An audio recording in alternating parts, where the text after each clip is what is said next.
বলছি, আমার ড্রেস পোশাক নিয়ে কথা বলছিস না?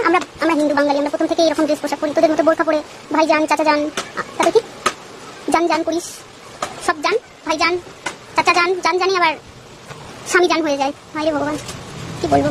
শোন, তুই ভাবিস তোকে যে ঠকবে শুধু তাকেই জান বলা যায় না, ভালোবাসার মানুষগুলোকে জান বলা যায়। আর ভালোবাসার মানুষ শুধু তোকে যে ঠকেছে না, বাপকে বলতে পারবি জান, মাকেও বলতে পারবি জান, কাকাকে বলতে পারবি জান, ভাইকেও বলতে পারবি জান, বোনকেও বলতে পারবি জান, বুঝেছিস?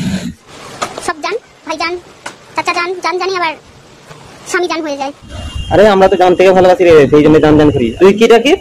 বকতে ভাই, বকতে বাপ। বোনকে ডাকিস বহনকে লাগরে, আর মাকে ডাকিস মাদার ফাঁক। আর একটা কি বলেছিলিস? প্রথম থেকে এরকম ড্রেস পোশাক পরি, তোদের মতো বোরখা পরে। তার মানে তুই নিজেই প্রমাণ দিচ্ছিস যে তুই প্রথম থেকেই রেন্ডি।